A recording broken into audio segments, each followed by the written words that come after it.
Hello everyone, this is your political science class. Today we will study the second part of the fifth chapter and chapter name is Contemporary South Asia या समकालीन दक्षिण Asia. तो last class में हमने south Asian country के बारे में study शुरू कर दिया है, जिसमें हमने पाकिस्तान के बारे में और वहाँ के सिस्टम के बारे में और भारत के साथ उनके रिलेशन के बारे में भी स्टडी किया। तो आज हम नेपाल, भूटान और बांग्लादेश के बारे में स्टडी करेंगे और भारत के साथ इनके रिलेशन को देखेंगे।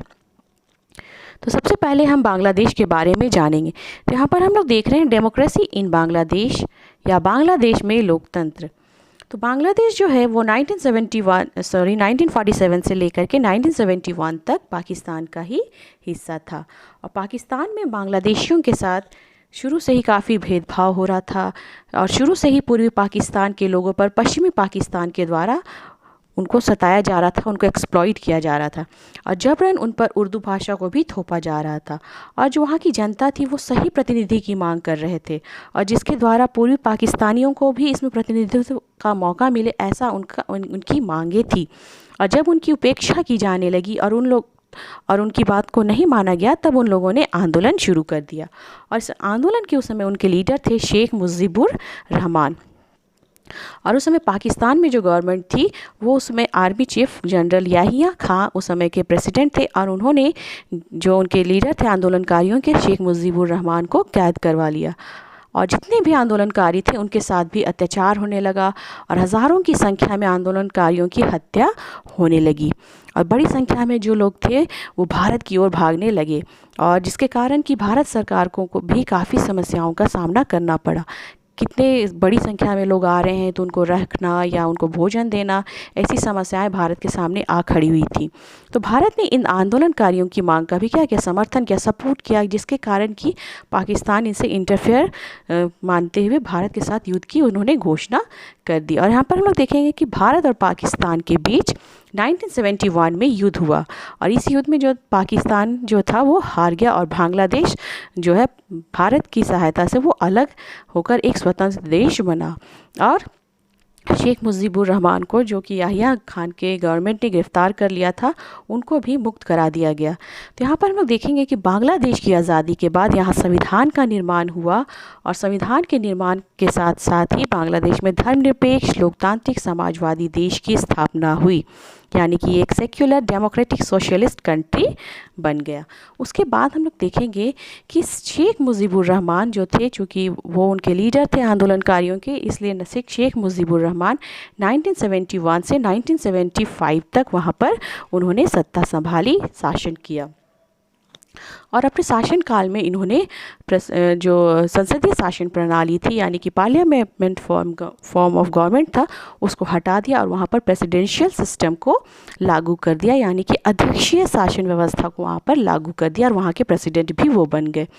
और उन्होंने क्या किया कि उनकी पार्टी थी अवामी लीग, उसको छोड़ करके जितनी भी पॉलिटिकल पार्टी थी सबको उन्होंने समाप्त कर दिया, यानी कि ख़त्म कर दिया, जिसके कारण जो था बांग्लादेश में और भी ज़्यादा तनाव शुरू हो गए। फिर हम लोग यहाँ पर देखेंगे कि इसी कारण से 1975 में शेख मुजीबुर रहमान की भी हत्या कर दी गई। उसके बाद उनकी हत्या के बाद वहाँ पर आर्मी चीफ ज़ियाउर रहमान ने वहाँ की सत्ता संभाली और वहाँ के 1975 में वो वहाँ के प्रेसिडेंट बने। फिर उन्होंने क्या किया कि नेशनल पार्टी बनाई और 1979 में चुनाव हुए और उसमें वो जीत भी गए। उसके बाद वे वहाँ के प्राइम मिनिस्टर बने और वे 1981 तक वहाँ पर सत्ता में रहे। फिर हम लोग यहाँ पर देख रहे हैं कि 1981 में जो है ज़ियाउर रहमान की भी हत्या कर दी गई और इनकी हत्या के बाद वहाँ पर आर्मी चीफ इरशाद जो थे वहाँ के प्रेसिडेंट बनते हैं, जबकि बांग्लादेश के लोग वहाँ पर लोकतंत्र की स्थापना के लिए शुरू से ही आंदोलन करते रहे हैं, जिसके कारण और जनरल इरशाद खान के नेतृत्व काल में भी या जब उनके पास सत्ता थी उस समय भी लोग आंदोलन कर रहे थे लोकतंत्र की स्थापना के लिए, और जिसके कारण कि आर्मी चीफ इरशाद जो कि प्रेसिडेंट थे उनको अपने पद से हटना पड़ा और वो 1990 में उस पद से हट गए। फिर हम लोग आगे देखेंगे कि 1991 में फिर से चुनाव होते हैं और उसमें बहुत सारे पॉलिटिकल पार्टी चुनाव के दौरान सामने आते हैं। पहले एक ही पॉलिटिकल पार्टी थी, वो हम लोगों ने देखा था कि शेख मुजीबुर रहमान ने अपनी पार्टी को छोड़ कर के बाकी जितनी भी पॉलिटिकल पार्टी थी उसको समाप्त कर दिया था। पर बाद में वहाँ पर और भी पॉलिटिकल पार्टी सामने आते हैं और वह बाद में बांग्लादेश मल्टी पार्टी सिस्टम हो जाती है और वहाँ पर जो है रिप्रेजेंटेटिव डेमोक्रेसी की इस्टेब्लिशमेंट भी हो जाती है। फिर हम लोग यहाँ पर देखेंगे 2006 में पॉलिटिकल इनस्टेबिलिटी के कारण, चुनाव नहीं होने के कारण गवर्नमेंट जो है सेना के साथ मिलकर के वहाँ पर शासन चलाती रहती है, जिसके कारण लोग फिर से गवर्नमेंट के अगेंस्ट क्या करते हैं, आंदोलन करते, क्योंकि वो लोग एक लोकतांत्रिक शासन व्यवस्था की मांग कर रहे थे। फिर वहाँ पर हम लोग देखेंगे कि 2008 में बांग्लादेश में जनरल इलेक्शन हुए और जनरल इलेक्शन के बाद जो है अवामी लीग पार्टी के लीडरशिप में शेख हसीना की सरकार बनी और प्रेजेंट टाइम में भी हम लोग देखेंगे कि बांग्लादेश की प्राइम मिनिस्टर जो है शेख हसीना ही वहाँ की प्राइम मिनिस्टर है। तो इस तरह हम लोग देखते हैं कि कई उतार चढ़ाव के बाद वहाँ पर बांग्लादेश में जो है लोकतंत्र की स्थापना हो जाती है, बाधाएं आती है, सेना वहाँ पर, जैसा हम लोग पाकिस्तान में देखे थे कि आर्मी चीफ़ वहाँ पर सत्ता संभाल लेते हैं, ऐसा ही बांग्लादेश में भी ऐसा ही हो रहा था कि जो आर्मी चीफ़ होते हैं वो वहाँ की सत्ता को अपने कंट्रोल में कर लेते हैं और अब सेना का शासन वहाँ पर स्थापित हो जाता है। इन सब के बावजूद भी हम लोग देखते हैं कि आज बांग्लादेश जो है वो डेमोक्रेटिक कंट्री बन चुकी है और वहाँ पर हम लोग देख रहे हैं कि शेख हसीना जो है वहाँ की प्राइम मिनिस्टर है अभी प्रेजेंट टाइम में। इसके बाद हम इंडिया और बांग्लादेश के रिलेशन के बारे में जानेंगे। जो भारत और बांग्लादेश है उनके बीच मनमुटाव के हम लोग देखेंगे कई ऐसे कारण हैं। तो क्या क्या कारण यहाँ पर हम लोग देख रहे हैं, जल विवाद या वाटर डिस्प्यूट। फिर यहाँ सेकंड देख रहे हैं अवैध शरणार्थियों की समस्या, problem of illegal refugees. Next देख रहे हैं आतंकवाद यानी कि टेररिज्म। फोर्थ देख रहे हैं सीमा विवाद या बाउंड्री डिस्प्यूट। फिफ्थ हम लोग यहाँ पर देख रहे हैं प्राकृतिक गैस आपूर्ति से संबंधित विवाद यानी कि dispute related to natural gas supply. तो यहाँ पर जल विवाद में हम लोग देखेंगे कि भारत और बांग्लादेश के बीच तनाव का बहुत ही मेन ये रीज़न है गंगा नदी के पानी के बंटवारे को लेकर के। भारत जो है क्या कर रहा है कि वो फरक्का बांध कर रहा था कि फरक्का बांध का वो निर्माण कर रहा था और बांग्लादेश जो है वो उसका विरोध कर रहा था, क्योंकि बांग्लादेश को लग रहा था कि इस बांध को अगर गंगा नदी पर बनाया जाएगा तो बांग्लादेश को जो पानी मिल रहा है उसकी मात्रा जो है वो कम हो जाएगी। पर हम लोग देखेंगे कि बातचीत के द्वारा जो है इस फरक्का बांध विवाद जो हो रहा था या जल संबंधी जो विवाद हो रहा था, गंगा नदी पर जो बनाए जाने का विरोध कर रहा था बांग्लादेश, उस समस्या का समाधान हो चुका है आपसी समझौते के द्वारा। फिर सेकेंड हम लोग देख रहे हैं यहाँ पर अवैध शरणार्थियों की समस्या, जो कि भारत और पाकिस्तान के युद्ध के समय हुआ था, जो कि कई हज़ारों की संख्या में भारत की ओर ऐसे शरणार्थी जो है भारत की ओर आ गए थे और जो भारत में आकर के यहाँ बस गए थे, जो कि भारत के लिए क्या हो गया था, समस्या का कारण बन गया था। फिर सेकंड हम लोग देखेंगे, नेक्स्ट हम लोग देख रहे हैं आतंकवाद यानी कि टेररिज्म। तो यहाँ पर जो है आतंकवादियों ने भी बांग्लादेश में अपने अड्डे बना लिए हैं, जो कि भारत के लिए सही नहीं है। क्यों सही नहीं है? क्योंकि भारत में वो घुस कर के आतंकवादी गतिविधियाँ कर रहे हैं। पर इस मुद्दे पर भी बांग्लादेश की गवर्नमेंट ने भरोसा दिलाया है कि उनके देश के द्वारा ऐसी आतंकवादी गतिविधियाँ या आतंकी गतिविधियाँ नहीं होंगी। फिर उसके बाद हम लोग नेक्स्ट देख रहे हैं सीमा विवाद। तो यहाँ पर जो है दोनों देशों की सीमा को मोहरी जो नदी है उसके बीच जो है दोनों देशों की सीमा रेखा को माना गया है, पर बांग्लादेश जो है इस रेखा को मानने को तैयार नहीं होता है और बांग्लादेशी सैनिकों ने क्या किया था, वहाँ पर से घुस करके अवैध रूप से कब्जा करने की भी कोशिश की थी। तो कई विवाद हम लोग देख रहे हैं, जल विवाद या शरणार्थियों की समस्या, आतंकवादी समस्या और सीमा विवाद। फिर यहाँ पर हम लोग नेक्स्ट देख रहे हैं कि जो नेचुरल गैस के सप्लाई से रिलेटेड विवाद भी इनके बीच हम लोगों को देखने को मिला है, जो कि इससे रिलेटेड भी इनके बीच समझौता हुआ और जो समझौता हुआ इसके अनुसार जो भारत और बांग्लादेश की गवर्नमेंट के पास ये अधिकार इनको दिया गया कि जब भी आवश्यकता होगी ये लोग जो नेचुरल गैस की जो आपूर्ति है वो एक दूसरे के साथ कर सकेंगे, इसमें किसी भी प्रकार का विवाद इनके बीच नहीं होगा। तो कई मामलों में हम लोग देख रहे हैं दोनों के बीच तनाव के कारण रहे हैं और उनमें सुधार के भी कई ऐसे कारण हम लोग देखें कि सुधर भी रहे हैं इनके संबंध या सुधर भी चुके हैं। जैसे हम लोग देख रहे हैं कि फरक्का विवाद जो था या गंगा नदी के पानी का विवाद था, वो कुछ समय के बाद सॉल्यूशन के द्वारा उसको सॉल्व कर लिया गया। फिर सीमा विवाद था जो कि 41 ईयर्स से चला आ रहा था, उस विवाद को भी 2015 में समझौते के द्वारा सुलझा लिया गया। फिर हम लोग देख रहे हैं कि भारतीय प्रधानमंत्री श्री नरेंद्र मोदी और शेख हसीना जो कि बांग्लादेश की प्रधानमंत्री है, दोनों देशों के बीच जो है बस सेवा से संबंधित कई ऐसी बसों से संबंधित इनकी संधियां हुई और जिसके द्वारा मित्रता संबंध भी इन दोनों ने बनाए हैं। तो हम लोग देख रहे हैं कि बांग्लादेश के साथ जो भारत के संबंध है वो काफ़ी ज़्यादा सुधर चुके हैं। तो यहाँ पर भारत और बांग्लादेश के बारे में हम लोगों ने देखा कि कई समस्याओं के बावजूद भी दोनों ने अपने संबंधों को आपसी समझौते के द्वारा सुलझा लिया है। नेक्स्ट अब हम लोग देखेंगे नेपाल के बारे में कि कैसे नेपाल में जो राजाओं का शासन था, उनके शासन के बाद लोकतंत्र की स्थापना हुई, उसके बाद फिर भारत के साथ इनके संबंध कैसे हैं। तो यहाँ पर हम लोग नेपाल में राजतंत्र और लोकतंत्र की लड़ाई देखेंगे, monarchy and democracy in Nepal. तो नेपाल जो है एक हिंदू राज्य है और नेपाल जो है प्राचीन समय से ही हिंदू राज्य ही रहा है और वहाँ की जो शासन व्यवस्था है वो राजतंत्र रही है, यानी कि राजाओं का शासन रहा है। पर प्रेजेंट टाइम में यह एक डेमोक्रेटिक कंट्री बन चुका है और नेपाल जो है कई वर्षों तक राजाओं के अधीन रहा है, यानी कि राजाओं का शासन रहा है।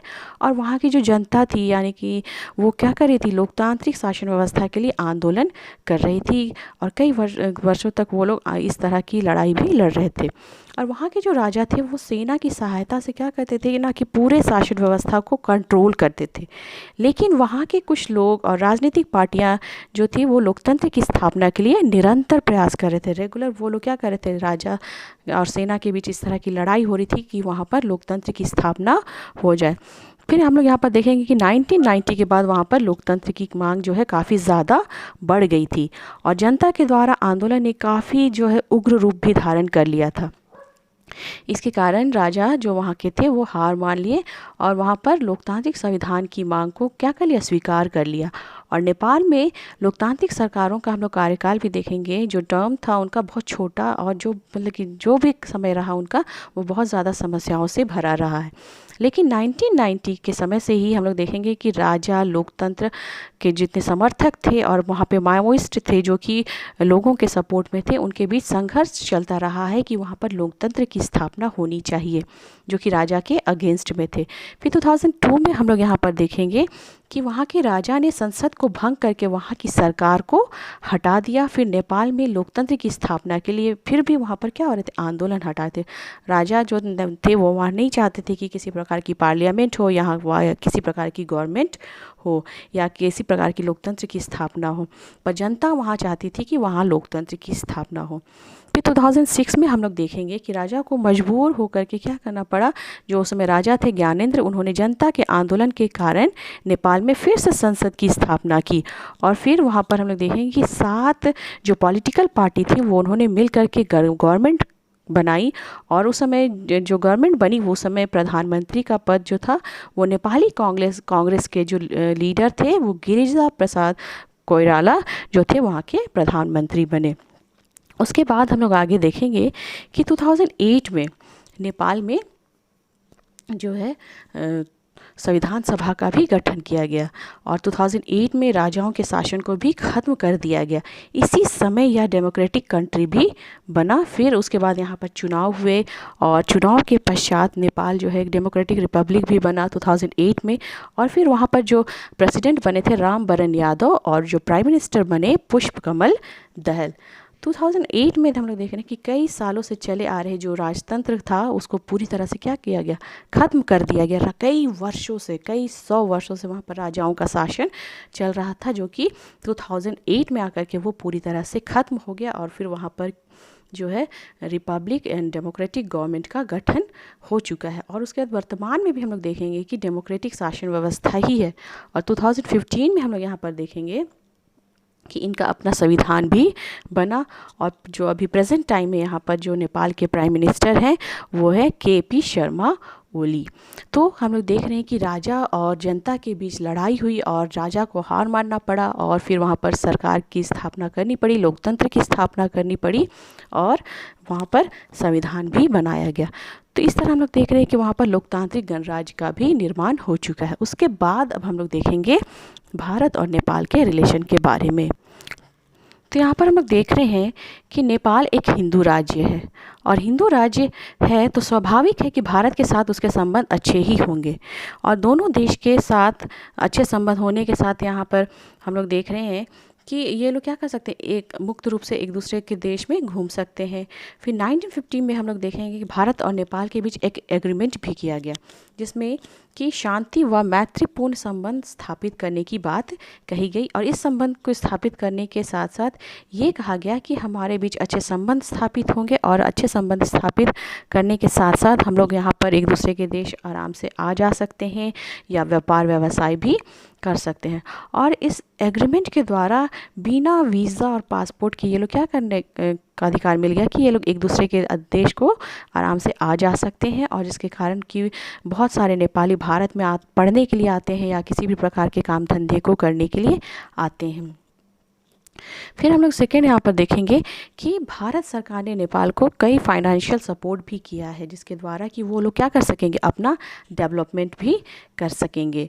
और थर्ड हम लोग यहाँ पर देखेंगे कि जो नेपाल में जितने भी माओवादी थे, हम लोग शुरू में ही देख रहे थे कि वहाँ पर माओवादी हैं जो कि किसी ना किसी प्रकार की ऐसी गतिविधियाँ करते रहते हैं। तो जो माओवादी है वो जो चीन की सहायता से क्या करते हैं, विद्रोह करते रहते हैं, और भारत जो है इसका क्या करता है, विरोध करता है कि उन्हें चीन की सहायता से हो सकता है कि वो भारत में उनको चीन के द्वारा से सहायता मिलेगा और वो भारत में इस तरह की आतंकी गतिविधियां कर सकते हैं, जो भारत के लिए संकट भी उत्पन्न कर सकते हैं। तो कई ऐसी समस्याएं भी हैं दोनों के बीच, और चूँकि ये एक भारत से आर्थिक रूप से कमज़ोर देश है और भारत ने इसकी सहायता भी की है, फिर भी कहा जा सकता है कि भारत ने जो है नेपाल के लिए काफ़ी ज़्यादा उसके डेवलपमेंट के लिए कार्य किया है और काम कर भी रहा है।